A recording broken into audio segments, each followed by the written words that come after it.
From Ghost Island Media, this is the Taiwan Take. I'm your producer, Emily Y. Wu.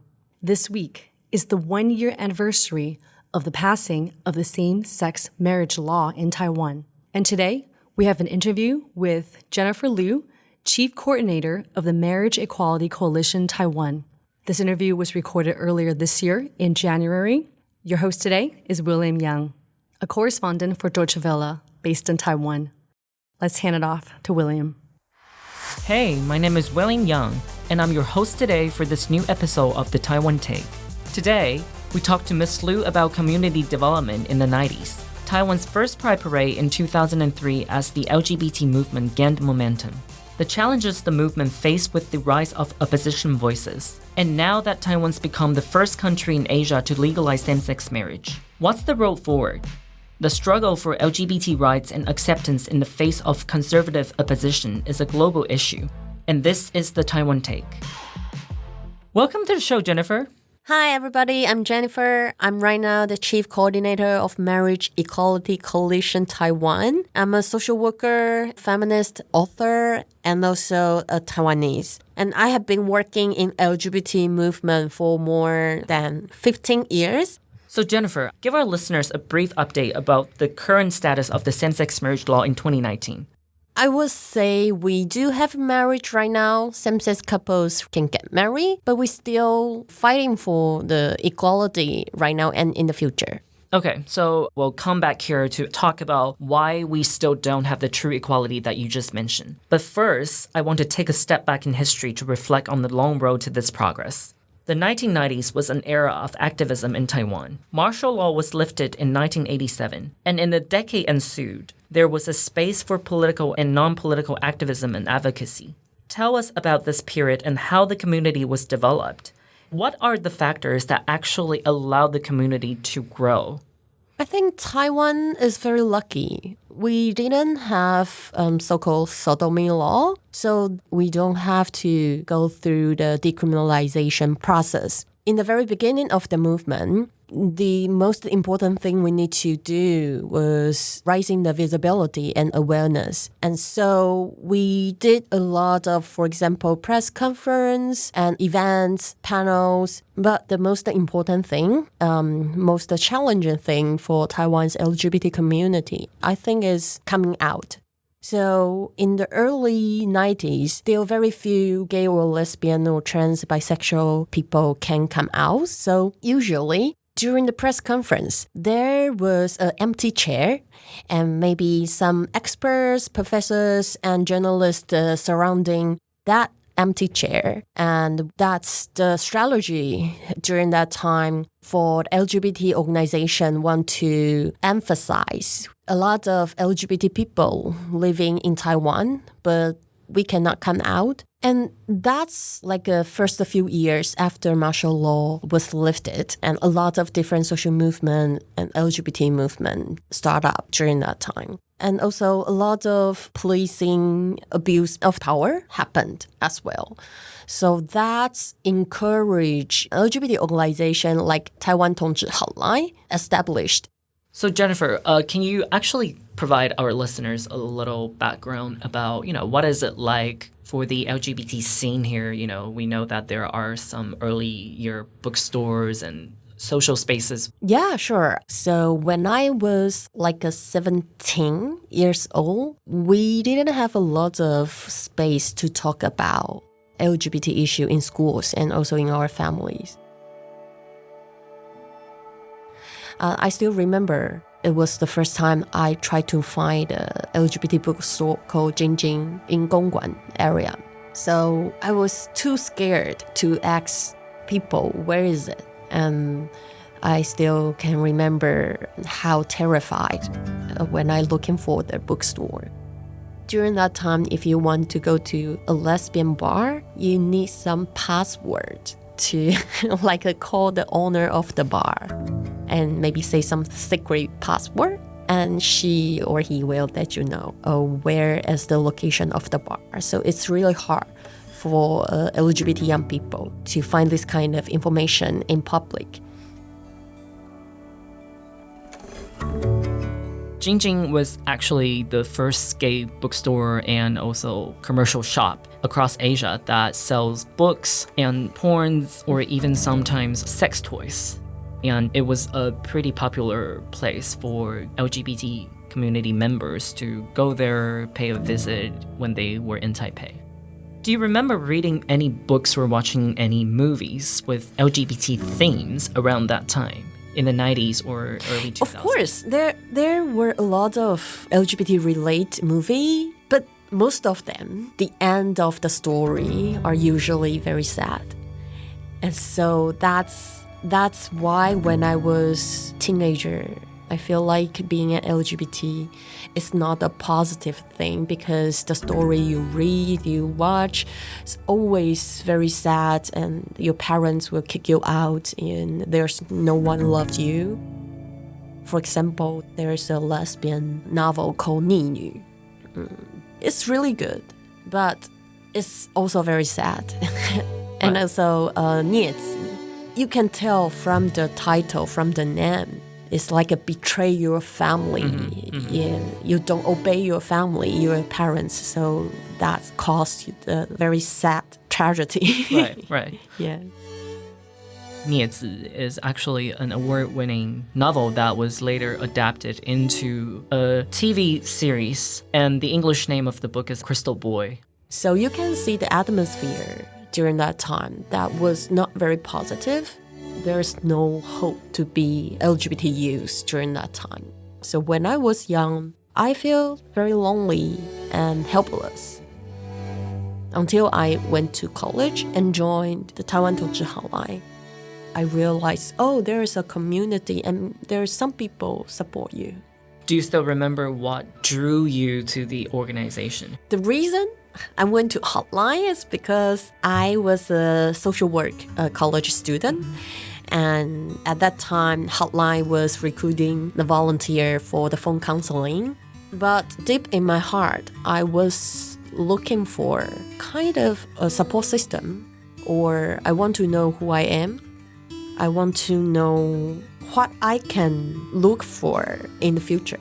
I started to participate like a lot of speech training, and I went to schools. I provide the so-called real person life story, like a real person library. And so that's the beginning of my journey in the movement. I didn't see myself go to a movement or participate in a movement. During that time, I actually just want to know who I am, and I want to find a safe space for myself. So the self-discovery period that you just mentioned was kind of reflecting what Taiwan's LGBT community was going through at the time. And all these discovery basically led to the culmination of the first Pride Parade in Taiwan in 2003. And now we actually have the biggest Pride Parade in Asia. What was your involvement at the time and how did this come about? Wow, it's a long time ago. I actually grew up with LGBT movement in Taiwan. So I still remember in 2003, I was a college student still. I didn't go in the very first time, but a lot of my colleagues told me that the organizers, they were very scared there's no one show. And so they even prepared some kind of mask for the participants because still very few people want to come out during that time. They expect probably around 100 or 200 people to come. But at the end, actually, there were almost 1,000 participants. So people are very inspiring by the result. But in the first year, the budget of the Pride Parade came from the Taipei city government. Right. So after the parade, some city councilor actually make an announcement that and criticize that the city government shouldn't promote this kind of sensitive issue. So after the first year, every year's Pride Parade actually fundraise by themselves and from the civil society. And even till now, over 200,000 participants, this kind of huge event, still a lot of fundraising work need to be done. a few years later, you became the chief organizer of the parade. Was it hard to fundraise from Taiwan's civil society, Yeah, I start to become the organizers of the Pride Parade in 2007. And then I was also the chief coordinator of Pride Parade in 2010.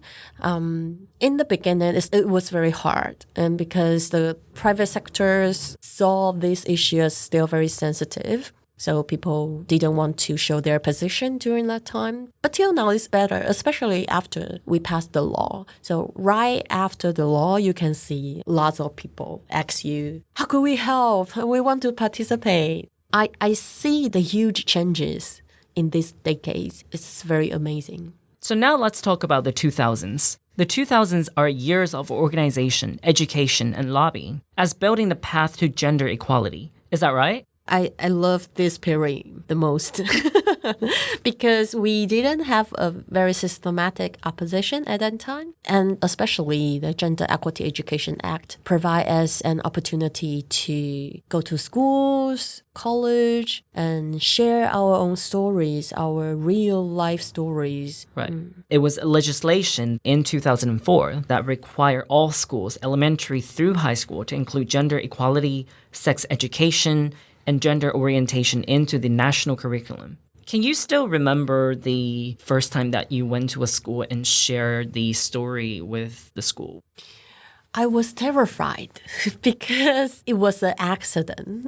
There was one night I was at hotline and I heard my colleague Zhiwei said, we need a lesbian to go to school with us who will be free tomorrow. And Zhiwei was like, okay, so we are going to Miaoli tomorrow.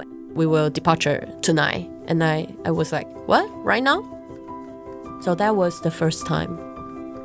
And Miaoli is not very modern or progressive city. Right. I grew up there, so I know how conservative it is.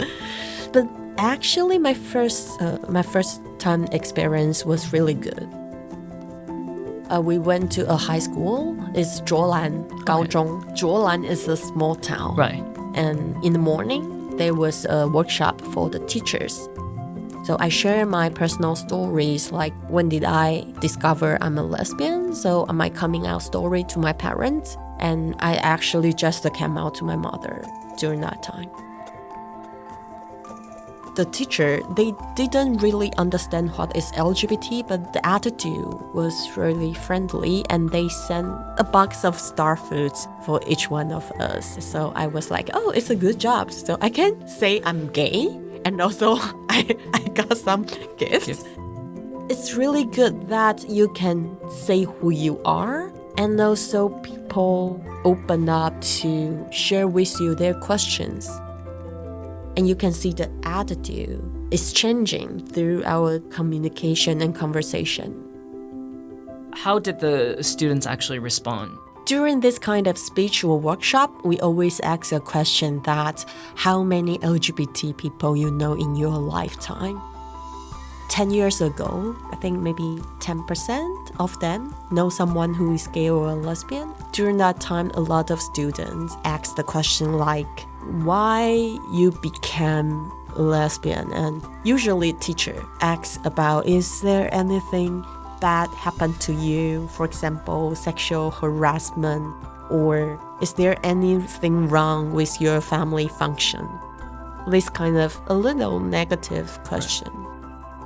But right now, a lot of people ask me about how could I support my LGBT friends who right now may be suffering about coming out to their parents or family members? Or how could I use what kind of communication strategy to talk to someone who not support these issues? So you can see more and more people know someone who is gay or lesbian, and more people they want to support and become one of the support system. And it's a huge changes in Taiwan. And that was 2004. And by 2009, we were beginning to see opposition voices forming in a highly organized and systematic way. What happened? How did this consolidated opposition emerge? It's a global trend. Right. It's not only in Taiwan. Mm-hmm. We can say there are like right-wing conservative evangelical churches. Globally, they are the core group of like anti-LGBT groups everywhere. At that time, we already have Gender Equality Education Act for 5 years. There were some like materials delivered during that time. And so some people in churches saw that and they feel like they disagreed with the narrative inside. So they went to Hong Kong to go to find a very important anti-LGBT leaders, pastors in Hong Kong. And that's the reason why Taiwan's conservative evangelical churches start the connection with similar groups from the United States. So here's some statistics about the Christian community in Taiwan. The Christian community make up about 3% in 1999, and by 2015, they grow to about 6%. That's actually not a very big change. How did their voice become so powerful? How important do you think that link to the U.S. played in the fight against LGBT right advancement? Well, this is a very good question because a lot of people from other countries, especially the people from the United States, ask me the question that why Taiwan has not a lot of Christian percentage, but they make a huge influence.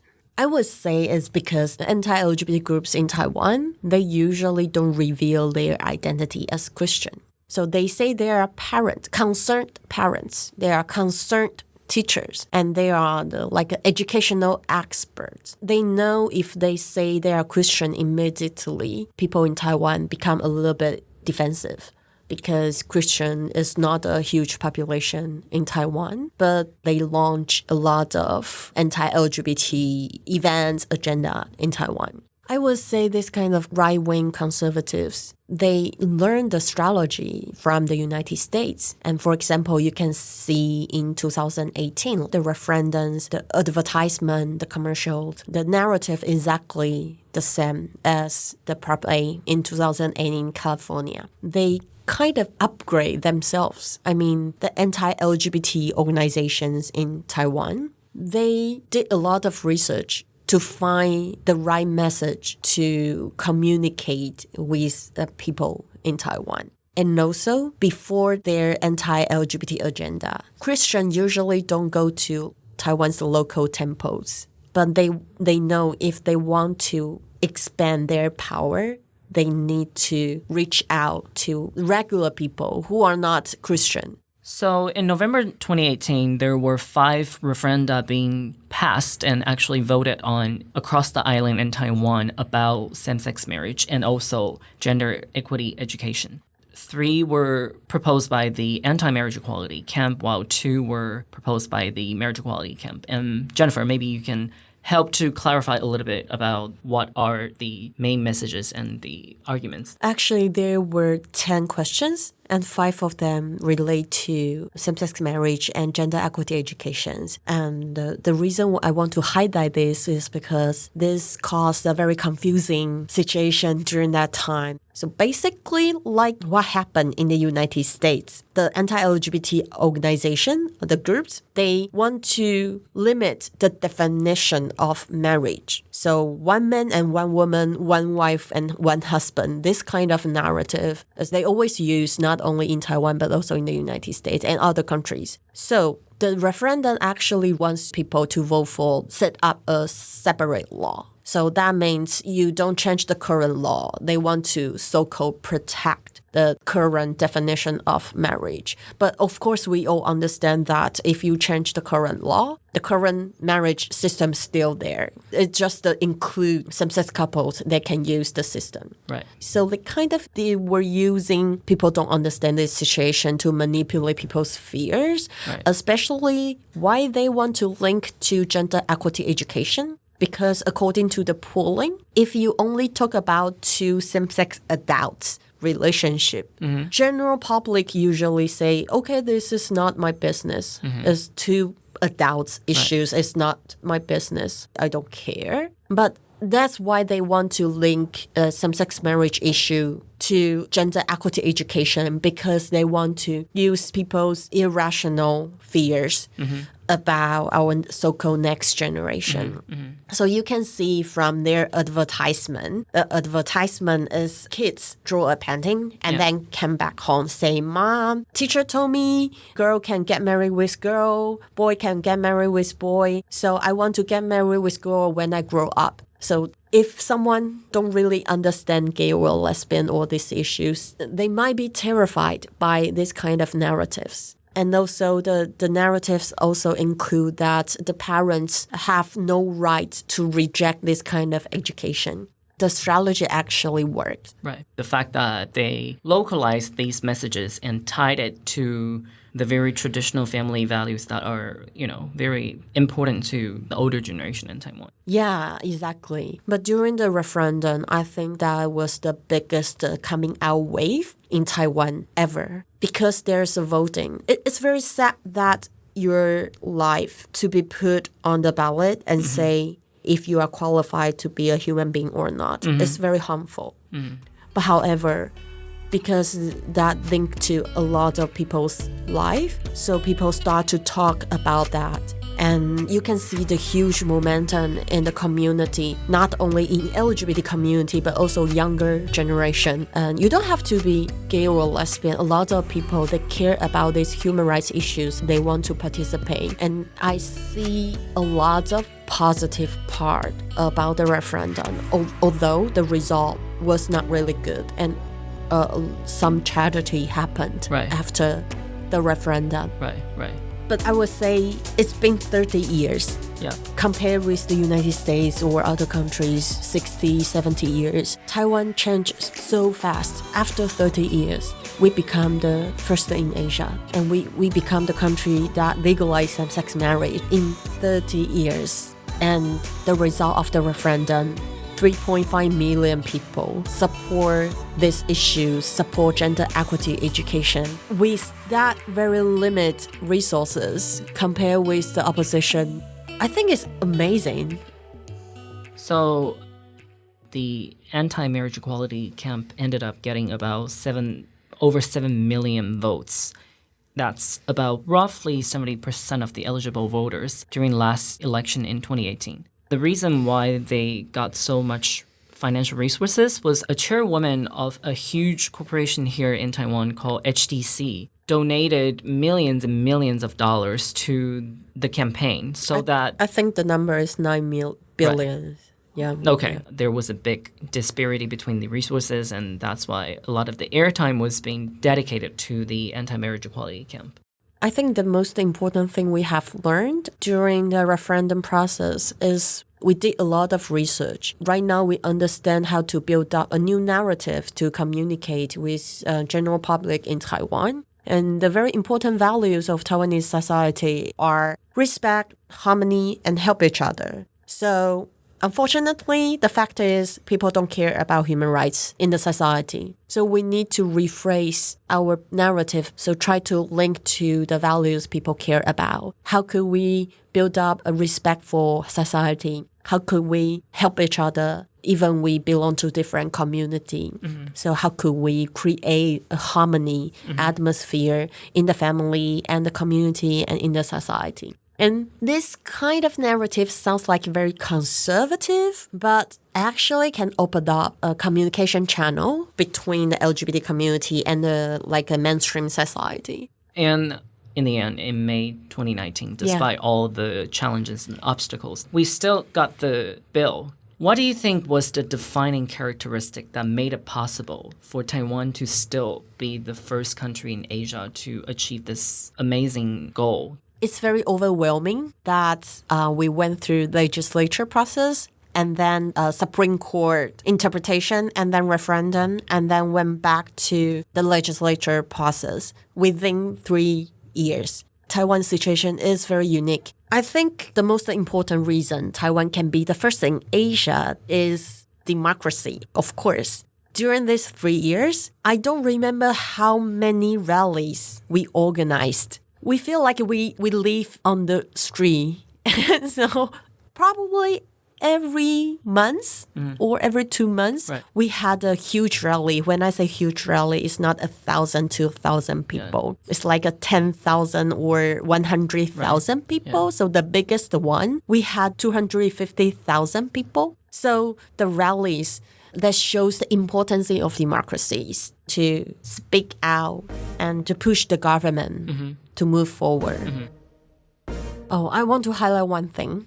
We kind of proved that LGBT values, cultures can coexist with Asian traditional culture together. Because a lot of people arguing that, LGBT is a Western concept. We don't have gay or lesbian here in our traditional Asia. But we proved that we are Taiwanese, we belong to Asia, and we can that same-sex couple to get married, and the country is still working on, and everybody is still alive. So I think we opened up an opportunity for other Asian countries to talk about that.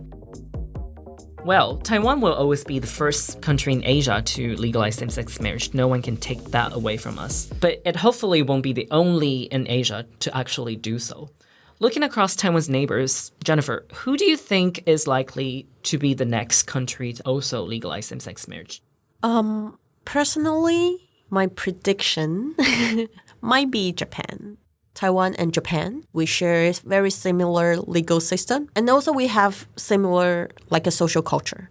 So not only in terms of the legal changes, they can use Taiwan as a reference, but also how could we communicate with the society, what kind of narrative they can use, what kind of message they can deliver. I think we can learn a lot from each other. And of course, we will support them and help them as much as we could.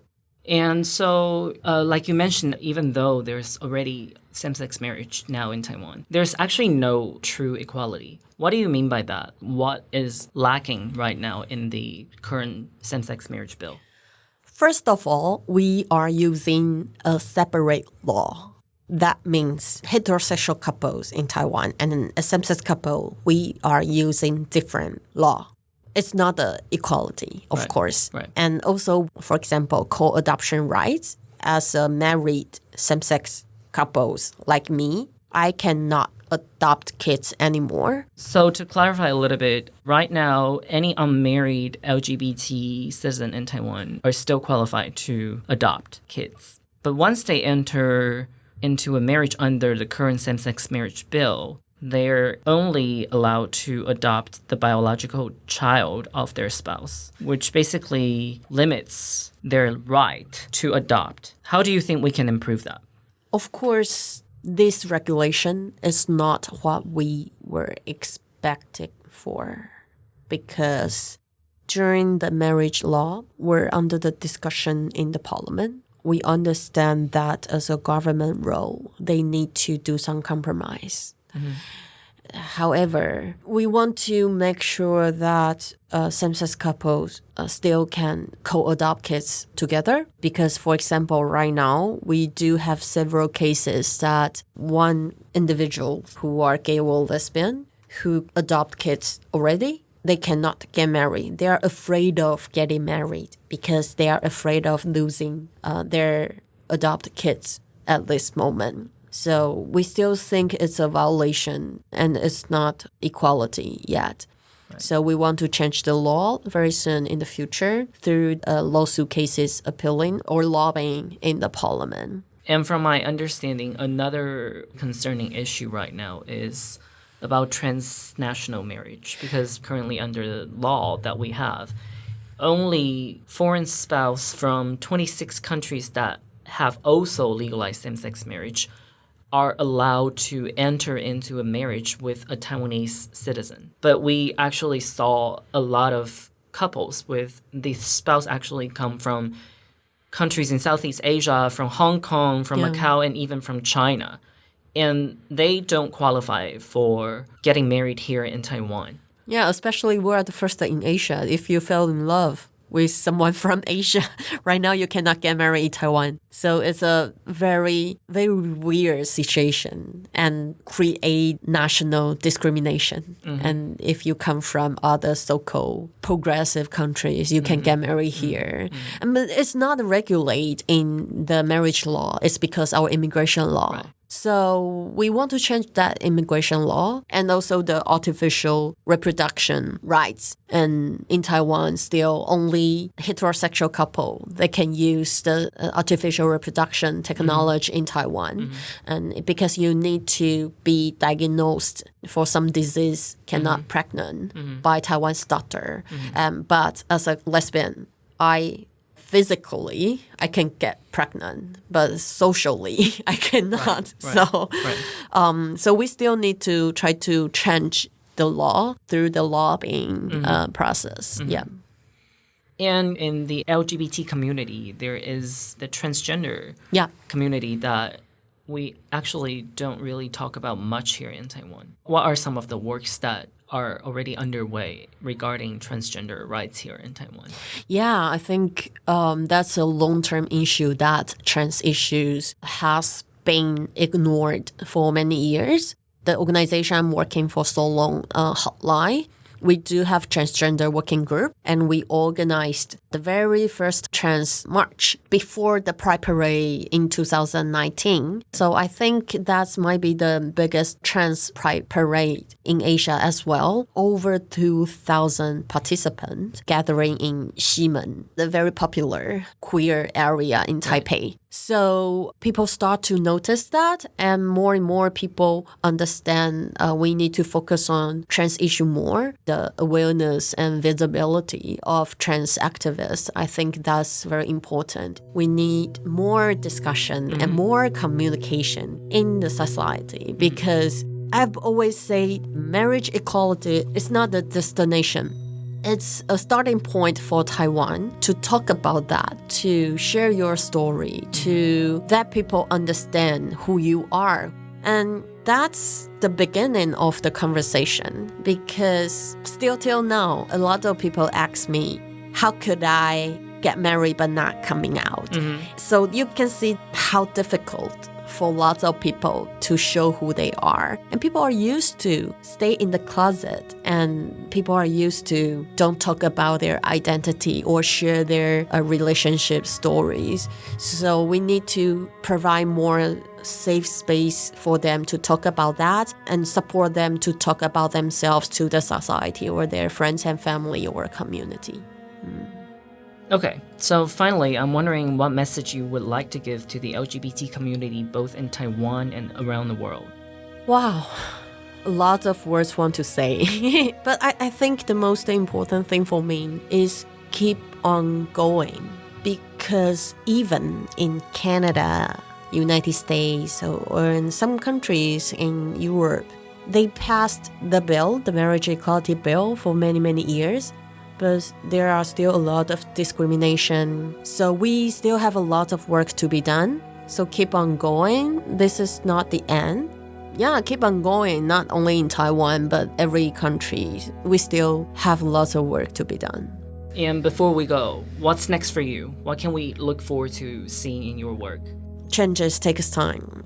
So we will keep on our communication project, not only in Taipei or major city, but we try our best to expand our influence to other parts of Taiwan. And also, we have a very interesting project in the future. We want to train more people to run the office, more LGBT candidates in the futures, because during the campaign, we found that we don't have a lot of allies in politics. The law we have right now is still not safe yet. So if we don't have more friendly politics, this political environment could be changed immediately through all kinds of election. So we want to train more young people who are LGBT friendly or who are LGBT and run the office, hold the position everywhere. I see this as a breaking point for Taiwan, because through this year's international work experience, I realized that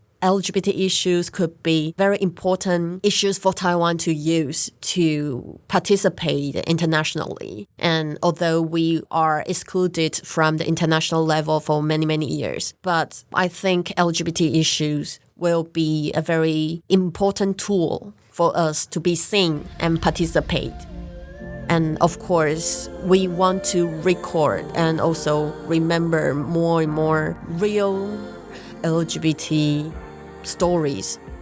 Well, thank you so much, Jennifer, for spending your time with us. Where can people look you up on social media? I have my personal Facebook fan page, Jennifer Lu, Lu Xinjie, and Marriage Equality Coalition Taiwan also have a fan page on Facebook. So if you are interested in following my activism journey, so welcome follow me. And my name is William Young, and you can find me on Twitter at WILLIAMYANG120. And this is the Taiwan Take. This has been a Ghost Island Media production based in Taipei, Taiwan. This episode was produced by me, Emily Waiwu, edited by Yuchen Lai, with assistance from Sam Robbins. Brand design by Thomas Lee. Thanks for listening. See you next time for another Taiwan Take.